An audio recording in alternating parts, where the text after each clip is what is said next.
Universal one యు1 ప్రేక్షకులకు స్వాగతం. ఈ పరాభవనామ సంవత్సరం 2026 సంవత్సరంలో నూతన సంవత్సర శుభాకాంక్షలు ఫాలోవర్స్కి, సబ్స్క్రైబర్స్కి, అభిమానులందరికీ కూడా. ఇప్పుడు మనకి ఈ పరాభవనామ సంవత్సరంలో ప్రొఫెసర్ డాక్టర్ ముల్లపూడి సత్యనారాయణమూర్తిని నేను మీకు తెలియజేస్తున్నాను. ముందుగా ఈ రాజు ఈ సంవత్సరానికి గురుడు, తర్వాత మంత్రి వచ్చేసరికి కుజుడు, సేనాధిపతి చంద్రుడు అయ్యాడు, సస్యాధిపతి గురుడు, ధాన్యాధిపతి బుధుడు, ఆ తర్వాత అర్ఘ్యాధిపతి చంద్రుడు, మేఘాధిపతి చంద్రుడు, రసాధిపతి శని, తర్వాత నీరసాధిపతి గురుడు. ఈ విధంగా ఉన్నారు. సహజంగా గురుడు రాజుగా ఉంటే నిదానంగా ఆలోచిస్తాడనమాట. కాబట్టి మంత్రి ఎప్పుడు కూడా నిదానంగా ఆలోచించాలి, రాజు ఆవేశపరుడై ఉండాలి. కానీ ఇప్పుడు మనకున్నటువంటి రాజు ఆలోచనాపరుడై, మంత్రి ఆవేశపరుడై కుజుడున్నాడు. కాబట్టి ఈ సంవత్సరం పరాభవనామ సంవత్సరం 1966 సంవత్సరం ఉగాది రోజు నుంచి మళ్ళీ 67 ఉగాది వరకు వచ్చింది.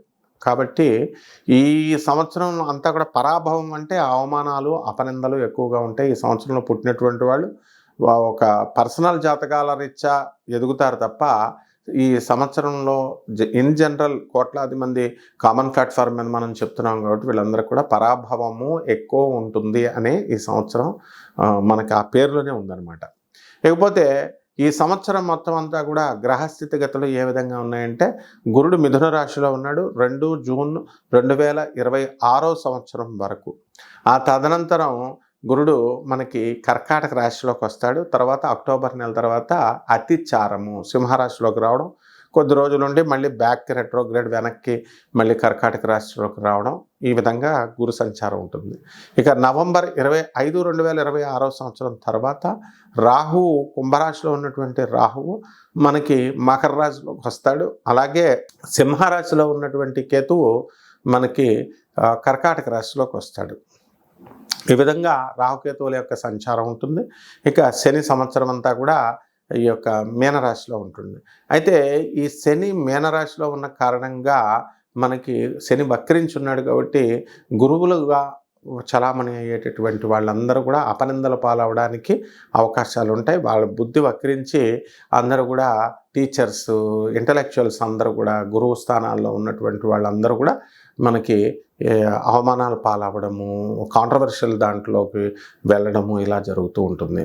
ఉదాహరణకి మనకి ఉత్తరాఖండ్లో ఉన్నటువంటి జ్యోతిర్మయ పీఠం శంకరాచార్య అవిముక్తానంద సరస్వతి మీదకి అపనిందలు రావడం, ఆరోపణలు రావడం అన్నీ నిజాల అబద్ధాల తర్వాత ప్రూవ్ అవుతాయి. అయితే ముందు అపనిందలు రావడం, చిరంజీవి స్వామి వారి అపనిందలు రావడం, ఇలాంటివన్నీ కూడా దీనికే కారణం, ఉదాహరణలు అనమాట. ఇక చిన్నామ చితక జ్యోతిష్కులు, ఈ యొక్క ప్రవచనకారులుగా చలామణి అయ్యేటటువంటి వాళ్ళు కూడా ఇదే పరిస్థితి. ఇప్పుడు చూడండి, మీరు యూట్యూబ్లో కాంట్రవర్షియల్ టాపిక్స్లోకే వెళ్ళిపోతున్నారు వీళ్ళంతా. ఇది శని వక్రించి మీనరాశిలో ఉన్నప్పుడు. ఇప్పుడు మనం ద్వాదశ రాశుల వారికి ఒక్కొక్క రాశి వారిగా మనకి ఏ విధంగా ఉన్నాయి వ్యయ ఆదాయాలతో చూద్దాం. పరాభవనామ సంవత్సరం 2026 సంవత్సరానికి గాను ఈ చెప్పబడినటువంటి ఈ ఫలితాలన్నీ కూడా కోటాను కోట్ల మంది కామన్ ప్లాట్ఫారం మీద చెప్పబడేటటువంటివి.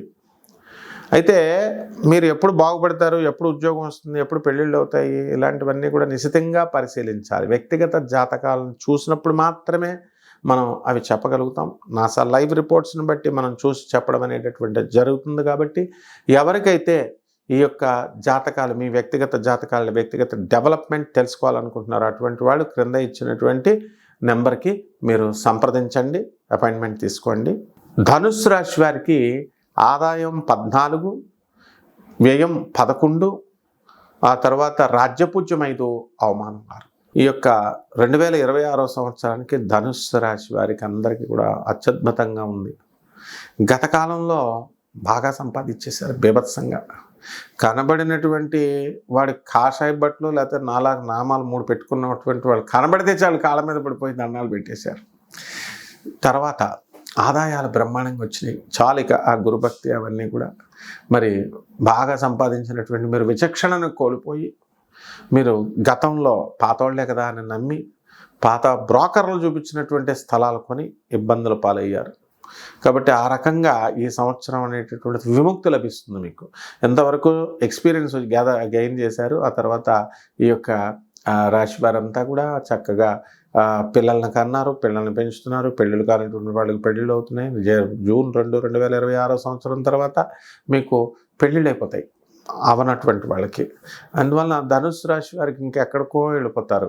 ఏమంటే మా ఫ్లాట్లు అమ్ముడవట్లేదండి, మా స్థలాలు అమ్ముడవట్లేదండి అనేటటువంటి వాళ్ళందరికీ కూడా స్థలాలు అమ్ముడైపోతాయి, ఫ్లాట్లు అమ్ముడైపోతాయి. ఎవరైతే ఉప్పు చేపల వ్యాపారం పెడతారో వాళ్ళు నెంబర్ 1గా సక్సెస్ఫుల్గా అవుతారు. ఈ యొక్క ధనుస్సు రాశి వారికి అందరికీ కూడా భాగ్యంలో ఉన్నటువంటి ఈ యొక్క కేతుగ్రహ ప్రభావం వల్ల నవంబర్ 25, 2026 సంవత్సరం వరకు బ్రహ్మాండంగా ఉంటారు. ఆ తర్వాత అష్టమ కేతు వచ్చేస్తున్నాడు. తర్వాత డిప్రెషన్లకు వెళ్ళిపోతారు. అందువలన ప్రేమ వ్యవహారాల జోలికి వెళ్ళకండి, అక్రమ సంబంధాల జోలికి వెళ్ళొద్దు. ఈ విధంగా జాగ్రత్తగా మీ జీవితం ఏమిటో అది వరకు చేసుకోవడం అనేటటువంటిది అలవర్చుకోవాలి. అలాగే ఈ రాశి వారికి ఉద్యోగాలు ఊడిపోయినటువంటి వాళ్ళు ఏమండి, మాకు ఫారిన్లో ఇండియా వాళ్ళు ఎవరు ఉద్యోగాలు భయపడరు అనుకోండి, నువ్వు కాకపోతే నువ్వు అని చెప్పేసి అక్కడో చోట వచ్చేస్తుంది. ఫారిన్లో పాపం ఉన్నారు కదా, అందువలన జాగ్రత్తగా అటువంటి వాళ్ళకి ఉద్యోగాలు రావడానికి అవకాశాలు ఉంటాయి. కాబట్టి డోంట్ వరీ. ఇక పరిహారాల దగ్గరికి వచ్చేసరికి ధనుసు రాశి వారికి మనము ఈ యొక్క గురుడికి బాగుండలేదు, గురు జపం చేసుకోండి, గురు స్తోత్రాలు చదవండి, గురువుకి కిలోంపావు ఈ యొక్క శనగలు పసుపు రంగు వస్త్రాలను ఇచ్చి పేద బ్రాహ్మణులకి గురువారం నాడు దానం చేసుకోండి. దశ మహావిద్యల్లో ఒకటైనటువంటి భువనేశ్వరి అమ్మవారికి జపం చేసుకోండి, పూజలు చేసుకోండి, బ్రహ్మాండంగా హోమం మీ ఇంట్లో చేసుకోండి, బ్రహ్మాండంగా ఉంటుంది. శుభమస్తు.